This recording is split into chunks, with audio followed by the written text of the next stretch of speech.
Assalamualaikum teman-teman, selamat berjumpa lagi dengan saya Abdurrahman dan masih tetap di channel Abdurrahman ya. Dan masih tetap juga mengupas tentang seputaran gangguan asam lambung dan status psikosomatis.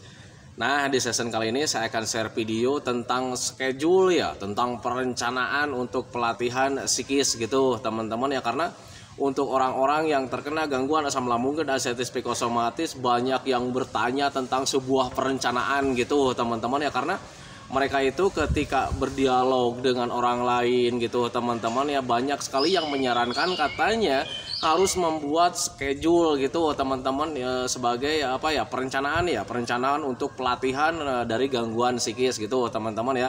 Karena untuk orang-orang yang terkena gangguan asam lambung itu biasanya banyak sekali yang terkena anxiety-nya, terkena psikosomatis juga gitu teman-teman ya, seputaran psikis. Dan yang namanya seputaran psikis itu harus bisa dilatih. Nah, makanya orang-orang yang terkena gangguan asam lambung dan status psikosomatis itu selalu disuruh membuat schedule gitu teman-teman ya, oleh yang sering sharing atau konsultasi terhadap orang-orang yang bisa menyembuhkan seperti itu gitu teman-teman. Dan makanya bagi teman-teman yang sekarang sedang penasaran schedule itu kayak macam gimana sih ya, perencanaannya itu kayak macam gimana gitu teman-teman ya. Nah, makanya bagi teman-teman yang penasaran, tolong tonton videonya sampai habis, jangan di skip biar kalian nanti mengerti, biar kalian nanti paham. Dan ketika mengerti dan paham, kalian ya bisa bisa melakukannya gitu teman-teman. Kemudian bisa menimbang-nimbang juga gitu teman-teman ya, apakah schedule itu penting atau misalkan tidak buat diri kita masing-masing. Nah itu teman-teman, makanya tonton videonya sampai habis, jangan di skip.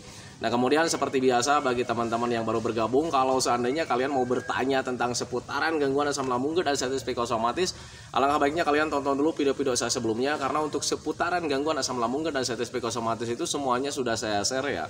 Dari mulai cerita saya yang terkena gangguan asam lambung dan status psikosomatis, kemudian merasakan 1001 macam sensasi yang sangat nikmat sekali, itu sudah di-share. Dan kemudian bagaimana cara menangani setiap sensasi yang hadir, itu juga sudah di-share gitu teman-teman. Nah, makanya biar lebih jelas, biar lebih detail, alangkah baiknya kalian tonton dulu video-video saya sebelumnya. Nah itu teman-teman. Dan kemudian bagi teman-teman yang baru bergabung juga, seperti biasa juga, kalau seandainya kalian belum subscribe, mohon videonya itu di-subscribe dulu gitu teman-teman. Karena untuk subscribe itu tidak memerlukan biaya, tidak memerlukan pendaftaran. Jadi subscribe itu adalah hal yang sangat mudah sekali bagi teman-teman lakukan ya.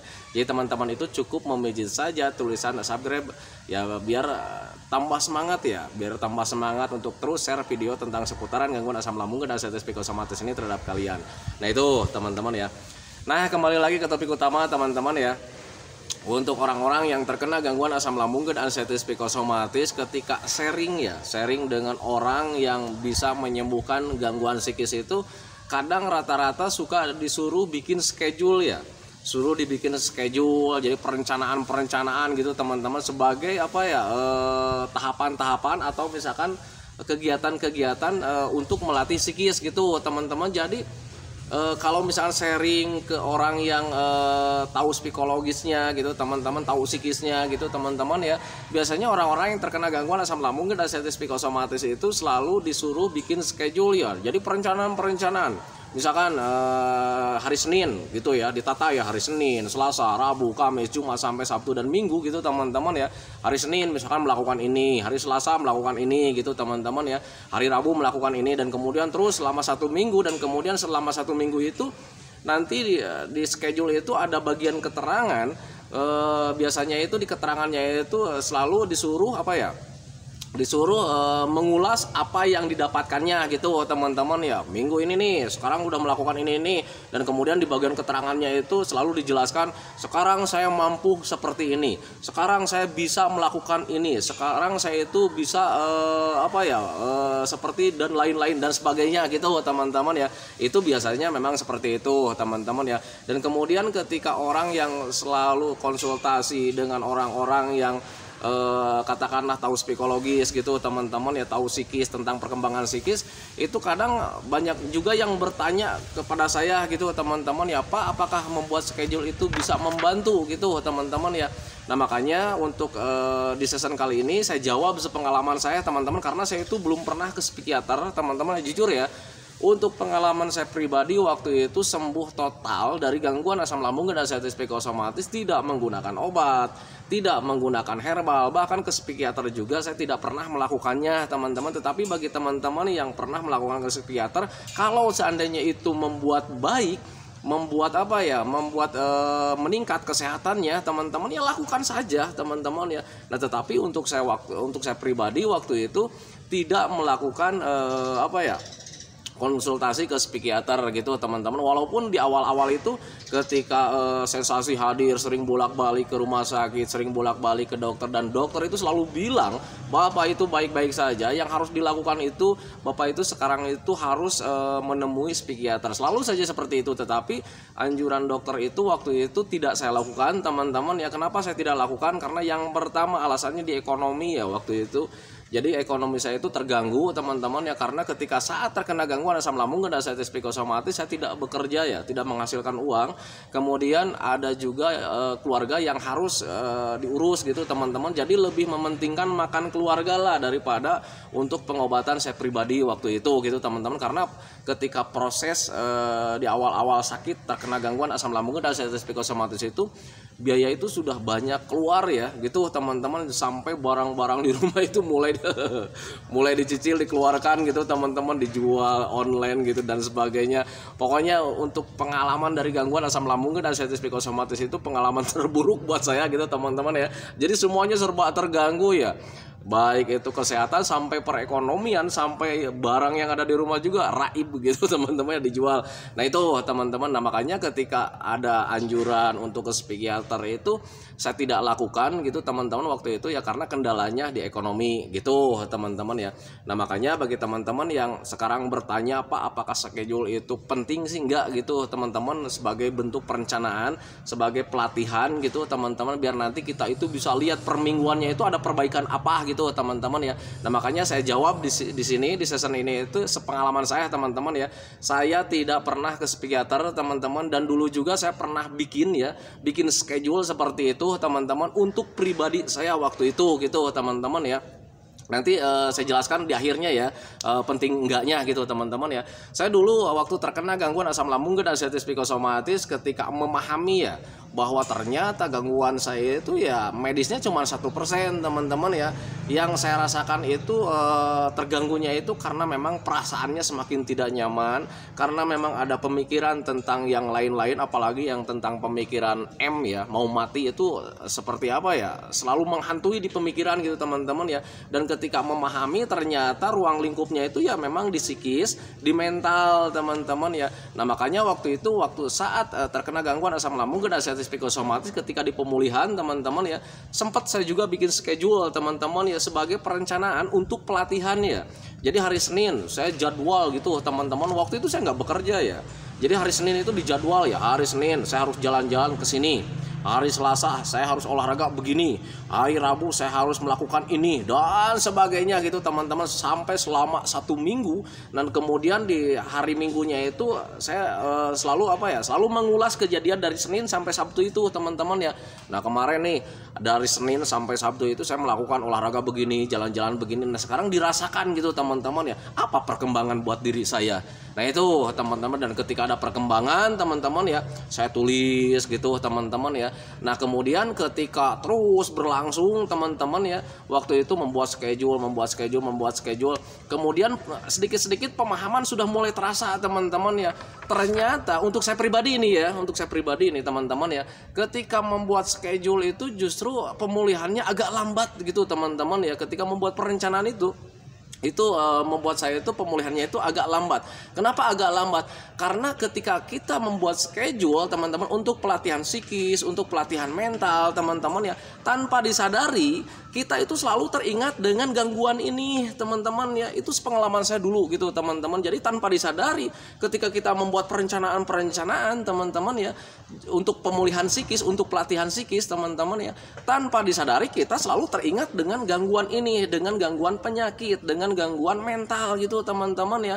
Nah makanya waktu itu ketika dibanding-bandingkan sebelum membuat schedule dengan setelah membuat schedule, ternyata perbandingannya itu percepatannya itu berbeda teman-teman ya, lebih cepat tidak membuat schedule. Kenapa lebih cepat tidak membuat schedule, lebih cepat tidak membuat perencanaan gitu teman-teman ya?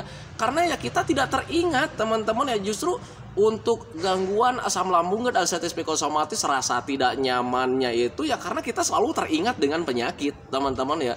Nah itu, nah makanya waktu itu saya ketika selama 1 bulan, 2 bulan, 3 bulan saya membuat schedule itu, kemudian ketika dirasa-rasakan itu waktu di pertama kalinya itu saya memang agak agak seneng ya membuat schedule, jadi banyak rencana gitu teman-teman ya. Nah tetapi tanpa disadari kok ini membaiknya itu ketika dilihat dari awal sampai akhir itu kok saya itu lambat ya. Saya bilang gitu ya, saya pikir lambat gitu teman-teman. Nah, makanya waktu itu saya merenung kembali teman-teman ya. Justru ini ketika saat tidak nyaman itu dari gangguan asam lambung dan sensitif psikosomatis itu ya karena saya selalu teringat ya.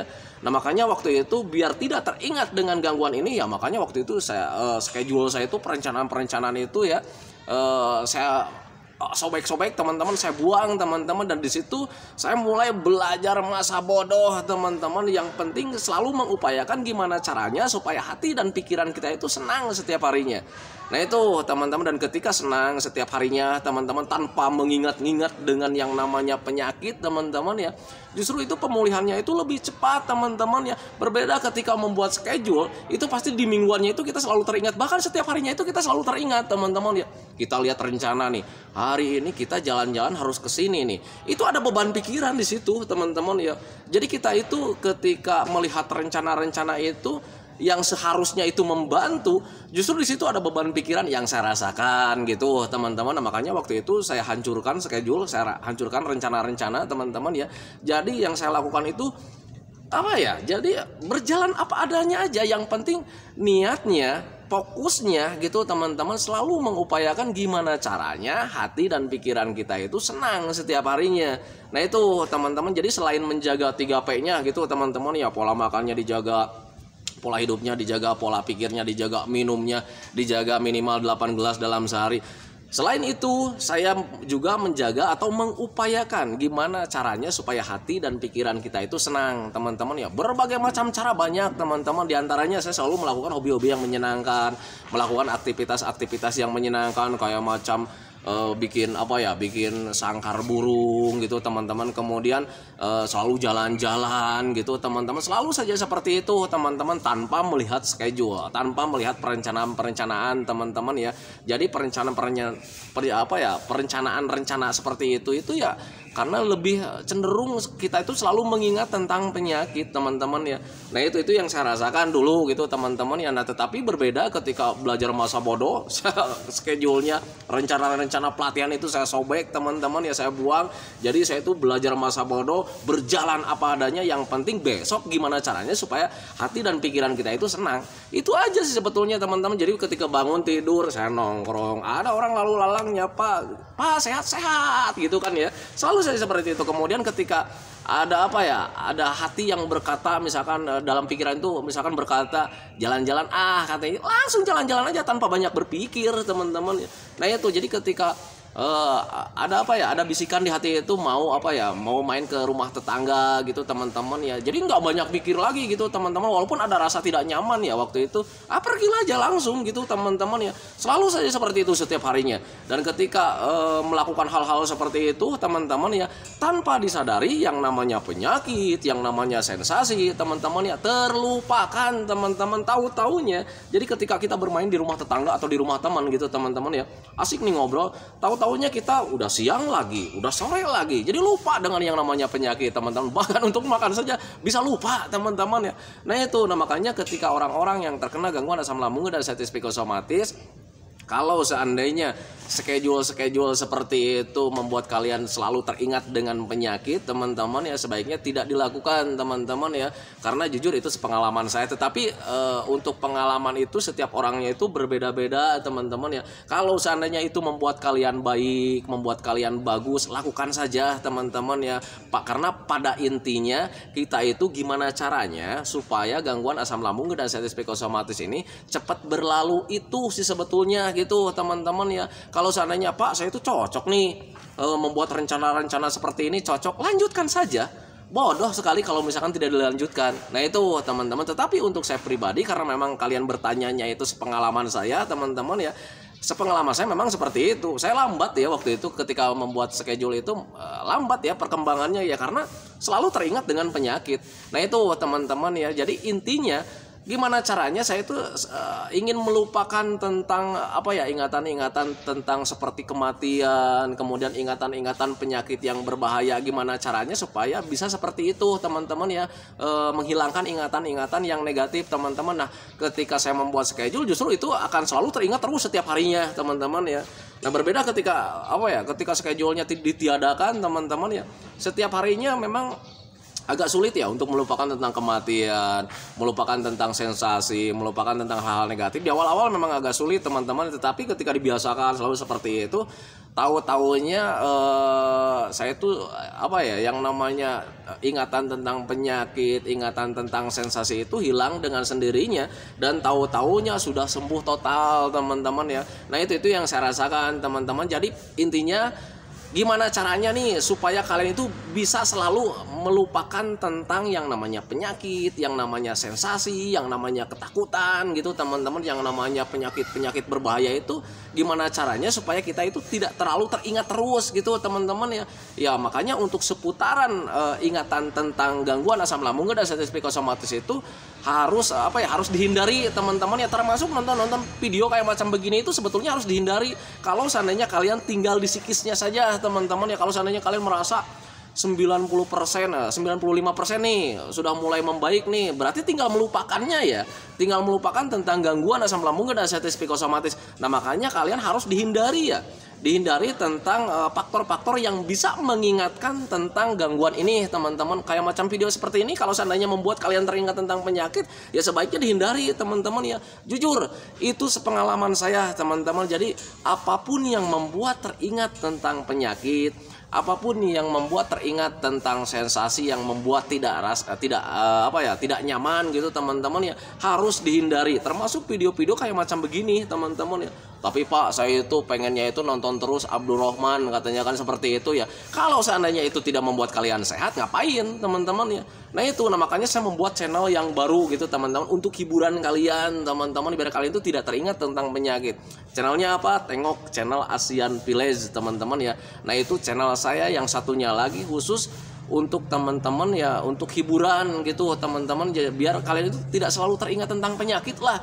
Nah itu teman-teman ya, jadi intinya buat kalian itu gimana caranya biar kalian itu tidak selalu teringat tentang penyakit, teringat tentang sensasi teman-teman. Gimana caranya? Kalau seandainya kalian mempunyai cara tertentu, lakukan saja teman-teman. Tetapi kalau untuk pribadi saya waktu itu, untuk menghilangkan ingatan tentang penyakit, menghilangkan tentang ingatan tentang kematian, kemudian penyakit-penyakit yang berbahaya, saya melakukan aktivitas yang menyenangkan teman-teman ya, melakukan aktivitas yang menyenangkan, melakukan hobi-hobi yang menyenangkan, kemudian selalu bercanda dengan orang lain, selalu bersosialisasi dengan orang lain gitu teman-teman. Jadi menghindari terlalu sering berdiam diri di rumah teman-teman ya.